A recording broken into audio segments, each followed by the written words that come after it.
You, listen, you're drowning. Panic. Get your brain around this one. I don't like people who bottle out. You're fired. You're fired. You're fired.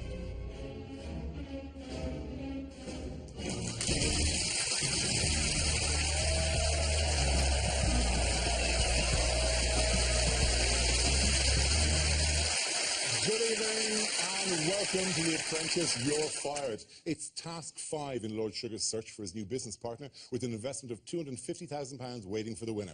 With the help of unseen footage, join us on a journey to discover which candidates are riding high and who is struggling to keep up. This week, James and Sanjay are a little too quick to congratulate themselves on having basic competence. High five, Sanjay.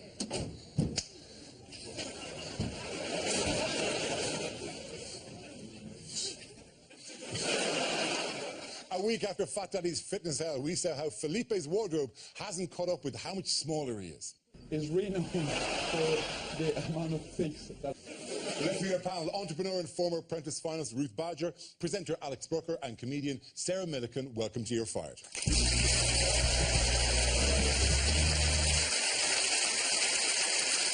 Tonight's task of creating and delivering a day's coach tour left one candidate with nowhere to go.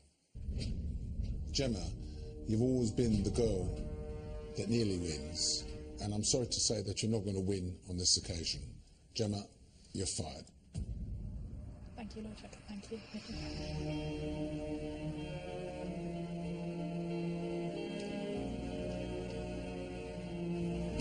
Please welcome Gemma Bird.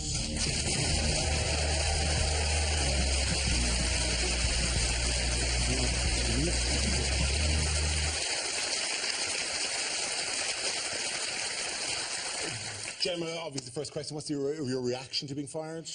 Well, obviously I'm disappointed, but yeah, I think it was a little bit of a shambles, really, so we could kind of see it coming a little bit. Really? Yeah.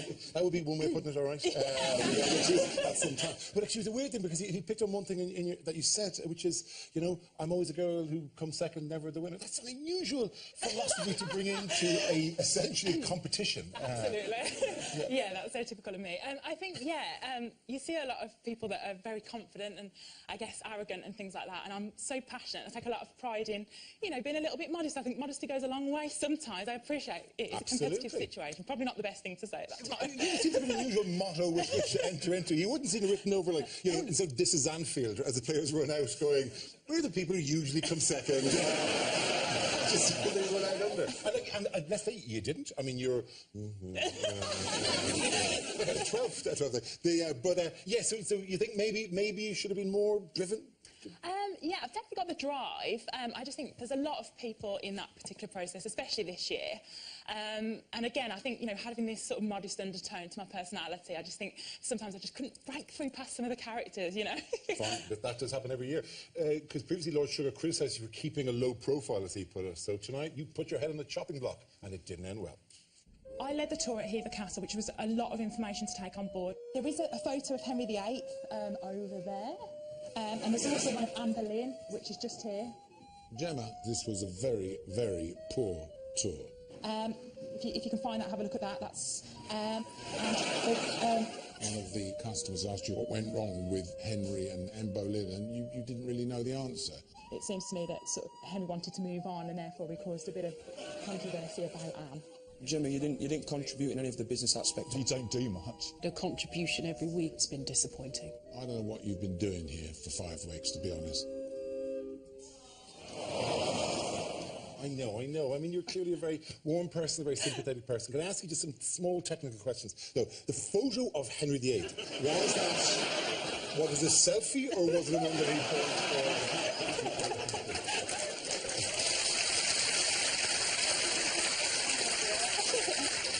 I just thought, you know, I don't know anything about history, and James and Sanjay, you know, they quickly stepped aside when it came to doing the tour. So I was like, no, I'll have a go at that. You know, that's what we're here for, to try different things. I just thought I'd just point out the things that people needed to know. There's the picture of Henry VIII. You know, that's what you need to see. That's what you're here for. I didn't waffle on about anything else. Here, somewhere in the room, there is a really ancient and valuable piece of furniture. Did you enjoy the tour? No. I think part of it is the experience. You know, these people have paid good money, and you're there reading out of a book. It was a shambles, to be fair. Yeah, the book wasn't impressive. For you went, no, it doesn't say anything about it in the book. It's not in the book. It ain't happening. I think there should be more gossip in history. I think Henry and Youre they kind of just grew apart. No, it was hot. It was terrible to watch, wasn't it? I mean, you know, she was all yum yum yum, and he was You've busked history. That's quite impressive, isn't it? Rather than actually learning anything, just waffle and just make it up. Yeah, do you know what? That's what I've been taught, you know. If you don't know the answer, you just blag it, don't you? You know? Who taught you that? History Who was the history teacher you had? Don't tell us the name of the school, because there's a history teacher somewhere drinking a glass of wine at the end of it, watching us going... I never taught them just to make it up. Maybe not with history, but... You work as a consultant. I know one of the things you do now, you're a consultant to travel companies. Yes, I specialise in the British holiday park industry. And one thing that I found unique, I mean, planning was obviously key to this. You know, you've got James who had loads of time singing. At least while he was singing, you could have been studying. There was a very, very clear point of difference between you and Lauren. And I think that stood out vast. And she obviously took the time. You know, maybe you should have been reading more about the facts than ironing T-shirts with people on. Yeah, but who wants to be the SWAT? You're a tour guide. Literally, the minimum you should have is what's that over the bed? Oh, God only knows. Yeah. I wasn't here last time I did a tour. I think just introduced that. Yeah. So. I'd love to go on a proper blag tour. And it's like, yeah, I've heard all this cool stuff about Henry and it's complete rubbish, but I enjoyed it. Was anyone asking for the money back, by the way? No, they didn't, surprisingly. They didn't. They were a lovely bunch of people, absolutely lovely. I think they had the patience of saints on that tour, to be honest. Did many people tip after the tour? I know they tipped at the end, but I think James's hat was empty. Yeah. I can actually tell you, James put out to all walking past, from 25 people on the tour, was 25 you had on the tour? Yeah. £2.81. Received at the end. That is Lydia's shrapnel from one person going, on behalf of the entire group, take that and never come near us again. A couple of buttons and a condom as well. We have a number of tour guides here. Where are our tour guides? Good evening, how are you all? Good to have you here, very, very good. Just to check, have any of you worked Haver Castle as part of your tours? No. No, afraid not. Could you bluff it? First time out, and there has to be times when you're not 100% across the facts. The first time you stand there with a microphone in your hand and you open your mouth and you realise that it's not connected to your brain, terror sets in. And as soon as you get those first words out, it then starts to flow. But preparation, preparation, preparation. To be fair, have any of you guys ever had to learn the facts while somebody was singing The Wheels on the Bus behind you? Exactly. You're working under a unique set of professional pressures that these people don't have. Gentlemen, thank you very much. You're very kind. Thank you very much for answering our questions. Before they could even start the task, teams had to find out where is this magical kingdom of which you speak, this magical kingdom of South Mims. Hello? Lord Sugar would like you to meet him at South Mims. James Mark! South Mims. South Mims. South Mims. M-I-M. Mims. Mims. Mims. Maybe it's not in London. They said South Mims. Mims. I know, it sounds like a college. I think South Mims is off the M25. I'm allowed to believe nothing Daniel ever says. There's a service station called South Mims. Not South Mims services. Well, that's what. Don't tell me said. Daniel was right. I don't believe it. First time for everything.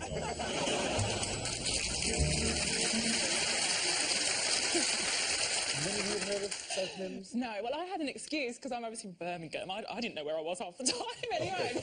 I spotted it first. You literally pointed at a sign saying you read it off a sign. Yeah. No, there was huge debate about where we were going a lot of the time. You're on the road? I wasn't aware of that one, but I tend to not stop at services because I try to get all the way home without needing a wee. And then as I get in, I hear like the Rocky music in my head if I've done like 5-hour drive without stopping for a wee. And then I wake up with a migraine, but that's by the by. But I wasn't aware of that one because I think that's not close enough. It's quite close to London. You wouldn't stop. You'd be more like Lee Delamere is more the place you'd stop on the London to Bristol Road. You know, see, it's the Leicester Forest East of that particular corridor. It's not Sandbach, is it? Oh, Sandbach, no, it's no Sandbach. No one is claiming it to be Sandbach. Your team was aiming to provide a high-quality, historic tour to the customers, and it must have felt like they had been transported back in time to the worst school trip in history. I'm just recovering from the coach journey from hell. toilet isn't in the best condition right now. You want to avoid that for 10 minutes. The wheels on the bus go round and round. Sing on, I can't hear you. Round and round. We're doing all right, aren't we? Torture. When people shouted out, "This is torture," did you think you should stop? I think we did stop then, didn't we? No. Take them all, show us where we shall be. We're just going past Poundland. Welcome to the 14th century. We've got to go. We have to now leave and reflect it. Oh, let's go, some emergency. Yeah, well, sit down, come on. We'll have a little sing-song on the way home.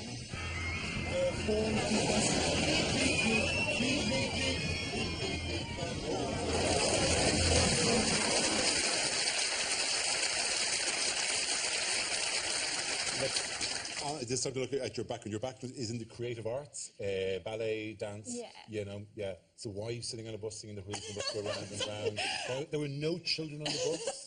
I know. I think we just got a little bit over enthusiastic. I think with the whole thing, and obviously working with James, he's a very excitable character, and I think he led us down this road, and me and Sanjay just went along with it, and I think it just got out of hand. To be honest, People were shouting at you to stop. I know. I think we couldn't hear that because the singing was so loud. We just kept going. A mania taking you over. It's just horrendous. I'm obsessed with the mystery of the toilet and all this. So was James owning up to it, or was there someone else? Who was the toilet culprit? I'm not too sure how that came out. I think somebody came to the front and reported it, I think, and then James decided that he was going to announce it to the whole of the bus, just for their welfare, you know. We've all done that, though. We've all done... You might want to give that 10 minutes. I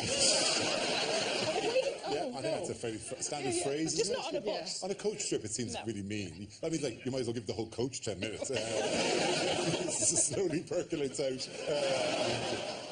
Oh, don't judge me. Was anybody at all singing? You know, you guys were singing. Was any of the passengers at all? Because it didn't look like it. I don't think, no. They didn't know the words. A lot of them, we pitched to sort of like an international exchange, so they didn't even know the words, like... You actually, like, when you go undercover on these kinds of things, part of the consultancy thing, like, whatever, how badly would this get marked? You know, there's a serious aspect to this, which is money changed hands, and I think that, the toilet experience, we wanted to sell add-ons, that's not an extra that I'd want to pay for, you know. The singing, I mean, it was funny to watch, but I think as a customer journey, it was horrendous, from getting lost in the streets to being served naff lunches to running around. I mean, you passed Wilco at one point, and I was thinking, what are you going to do point today? You couldn't have done like a quiz, or like, you know, read them the book you were reading about Haber Castle so they were prepared for it. Like, I think... left them alone with their thoughts. A lot of them did resort to sleeping on the way back, I noticed, yeah. Do you think they were actually sleeping, or were they pretending to be asleep? The thing with Canterbury as well is, because I'm from Kent, like, the Canterbury Tales are quite well signposted, because it's like one of the big things. There's a cathedral, and then there's the Tales. And then that's pretty much it. I was the best one in the world. Look, I've been to Canterbury many times. It's a fine town, fine small town with one street. How long were you lost? I don't think it was too long. It was really busy there. Like, there was market, there was a lot going on, and obviously we were head counting. If we got all our passengers, we thought the worst thing in the world would be to lose someone. So, you know, I'm looking at 10 tour guys going, oh, yeah. Did they get lost or did they escape? Yeah. That's very true. They go, Poundland, we've been ducked through Poundland. And all the English I know is, where's Poundland? Now, well, you were thrown under the bus this week, but another member of your team was clinging on by his fingertips. I was the only person selling. I was the only one selling. I think I sold nearly everything. Everything? I did a T-shirt at 10. About 4 each in a T-shirt. We'll chuck one in for free if you buy 10, yes? You're like a bottle in a china shop. We try and push our luck, and I'm thinking around 20% mark. £3.10. The woman was slightly shocked. If something's £100, you can't offer him a quid. £10 per person for the adults. No. It's the same like Groundhog Day. Talking 25 people here, you know. That's not a huge number for us at all. When are you going to stop? Children, half price for the children. I wouldn't, I'm afraid. You are this close. I'm telling you for the last bloody time. Clean your act up and stop being a clown.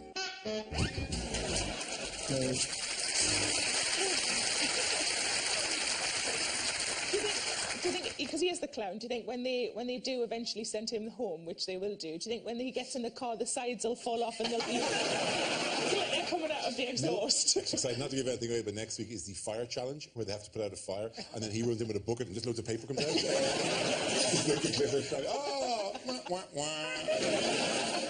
It's you describe it as a showman, but he's got a strong personality. Like, oh yeah, he has got a serious side to him, definitely. But I think any opportunity that there is to kind of, you know, step out and make a show and have fun, I think James just grabs that straight away.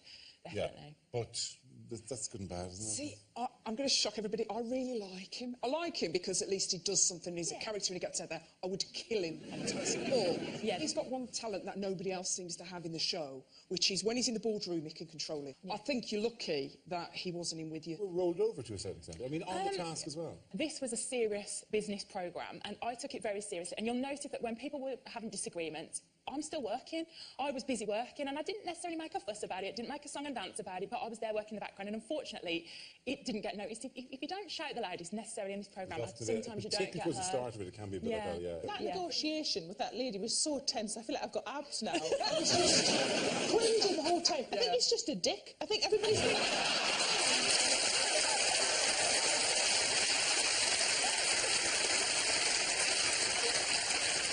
Well, Sandra stepped up as PM this week, but pretty much screwed it up with his very first decision.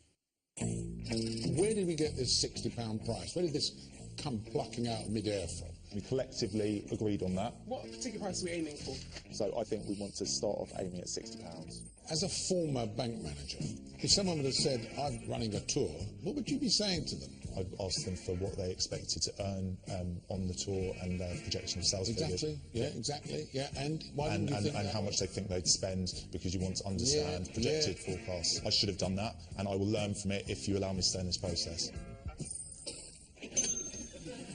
He should be more clued up, shouldn't he? He was shocking. I mean, one thing, the whole task was all about that. You know, he left you nowhere to go. We all know that we all like a bargain. You know, I never pay full price for anything, and at least I ask. And setting the price at 60, you'd got at least if you'd set it at 80 or 90, you'd got some margin to play with. But he just left you nothing. And everybody picked on poor Bianca. You know, she went in low because the start price was already low. The reason that Sanjay became the project manager was because his forte was the numbers. He said he was coming from the banking perspective, and that was his thing. So everybody just was like, right, OK, he's going to win. And you trusted a banker. Yeah, exactly. Surely part of the blame has to go on Bianca's shoulders as well, because she did stand in front of those people and say, we're not going to give it to anybody else. You can have it for £1 if you like. Yeah. Now, let's hear what Lord Sugar and your former colleagues have to say about you. Now, Gemma, I hadn't seen much of her so far. When she tried to raise her profile by giving guided tours in this particular task, she just wasn't up to it. She contributes very little on the business side of things. She was very focused on one small part, delivering a tour. Gemma hadn't contributed as much as everyone else. I'm not sure that she has the clear decision-making and thought leadership that's required to be Lord Sugar's business partner. She comes across as a very nice and polite lady, but she seemed to lack the acumen that I was looking for to become my business partner, and that's why Gemma had to go. Disappointed by that? Yeah, it is disappointing to hear that people, you know, saying things like not contributing. I take a lot of pride in being hardworking, but this is an unusual situation. Yes. You know, you've got a lot of big characters there. What was your business proposal, or what? Performing arts coaching, obviously because I'm from a dance background. Yeah. So, and I'm planning on going ahead with that, So really, I've taken a lot from this experience. I feel very inspired by it. You know, I'm already quite an ambitious character, but I feel very inspired by the whole process. And obviously, I've learnt a lot. Do you have your own business at the moment? I do. I have an entertainment agency already, and I've got another job as well, so I'm quite a busy little bee. Okay. Yeah.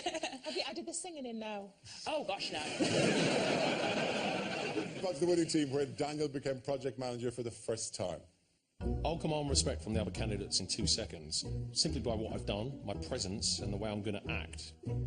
I actually closed 2 of the pitches. The pitches was a group effort. Absolutely. That's it, was basically really doing a good pitch. It was a joint effort. When someone else does a good job, you claim it as your own work. What did I claim the as mine? sales, you didn't sell nothing. It's a one-off tour, £90 we can do now. Daniel, the master salesman, he fat zero. OK, well, thank you for your time, sir. Thank you. The best thing that boy sold all day is himself to us and then nothing since. We won this task based on us in this corner here. There's nothing you can throw at me that I can't be brilliant at. Fucking hell. How's this a fucking treat? I will take it to a new level.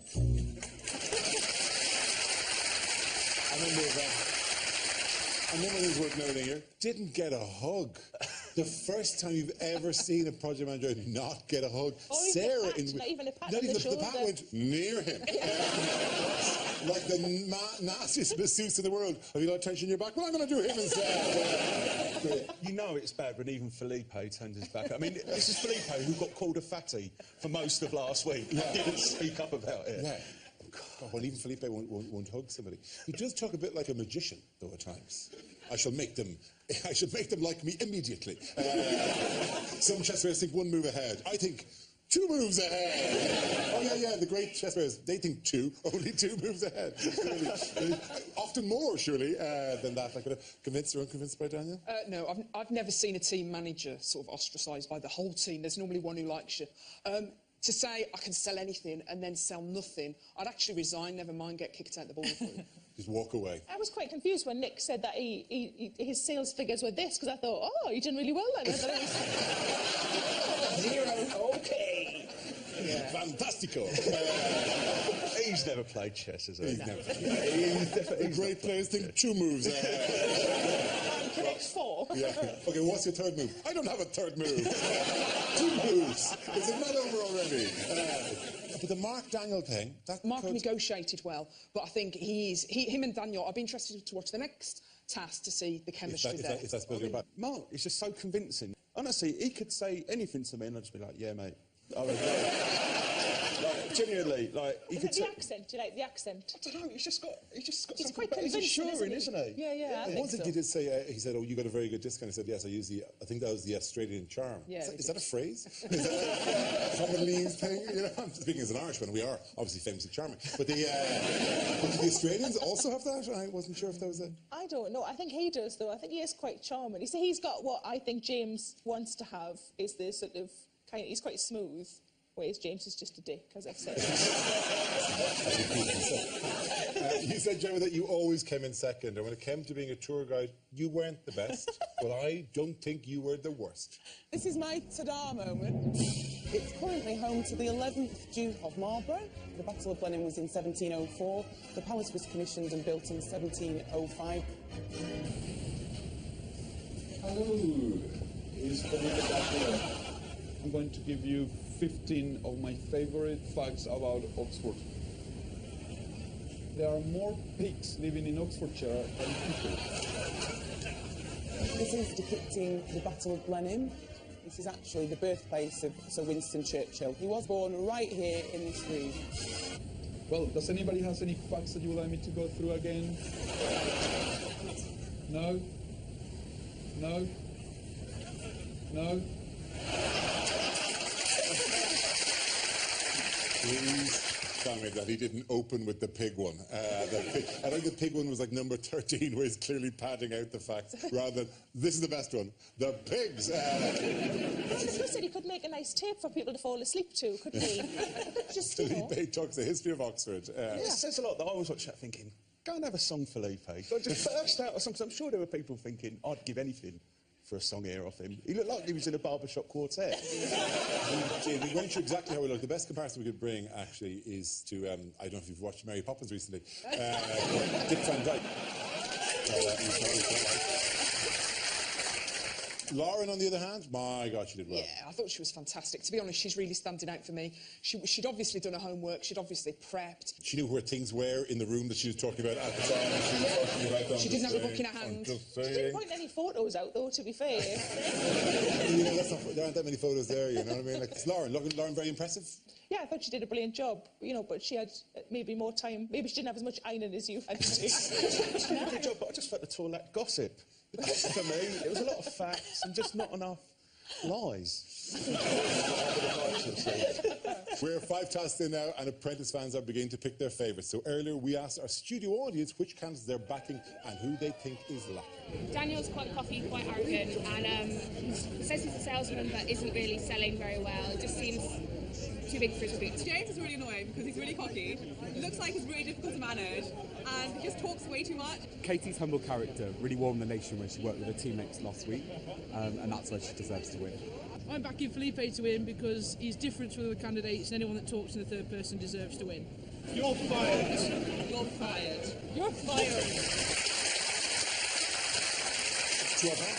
You know, we've had 5 weeks of them now. Some favourites may be emerging. Who do you think? Let's start with yourself. I like Lauren and I like Katie. Katie, for me, is balanced.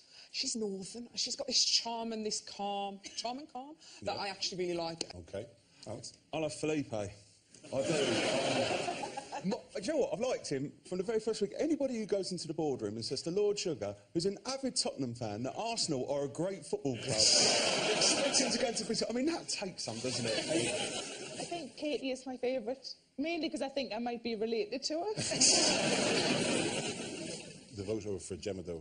Within that context, those 3 people in front of Lord Sugar, that's the way we always ask this question. Would you have fired Gemma? No. No.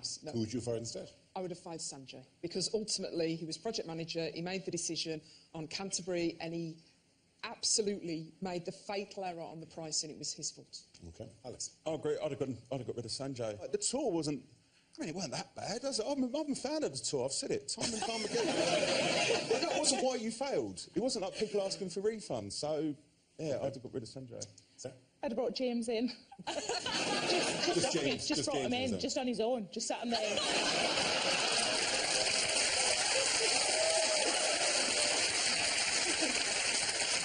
But you wouldn't have fired Gemma either? No. No. OK. So it's your turn. The studio audience here. If you agree with Lord Sugar, it's fired. If you don't, it's hired.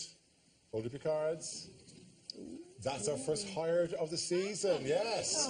Everyone else, the audience have been happy to see go. This is the first time they thought there was the wrong thing. Thank well you. done for that anyway, yes.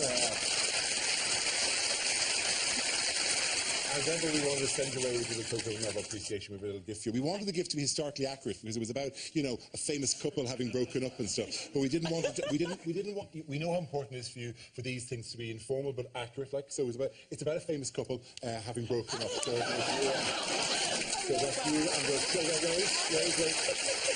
That is just the name sugar. So that's the Congratulations for making it to Task 5. Here are your highlights. Everyone says that I'm like a machine. I'm an absolute grafter and I'm extremely passionate about everything that I do. I eat, sleep and breathe it until it's a success. I'm so excited. Tenacity. It's about being gutsy, strong-willed. Forget their solar panels. They could look like stripes on the shoulders, and that is what we're going to have to go with. Dare to dine. Dare to dine is good. That was my suggestion, Lord Sugar. We need to literally tempt them with this title. We'd love you to share it, you know, multiple times a day. Really lovely, sweet person. Just a lovely girl. Lovely, lovely girl. Everyone always tells me that I'm really nice all the time. I'm the nearly girl. The girl that almost gets there, but never quite. Ladies and gentlemen, Gemma Bird.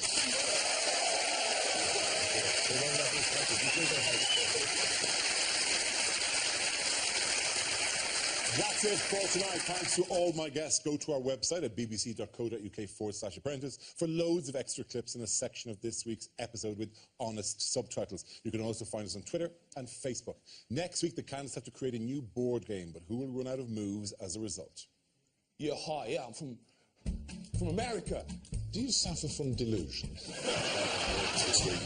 Medical breakthrough has happened here. You've finally grown a pair. Oh, how come you've done that? It's a bit offensive. I'm sleazy as well, if you pull that out. Men think women should always be happy. I am fuming. Is she crazy? Battle of the sexes. Let me finish. I can see what you're all about. This is your very last chance.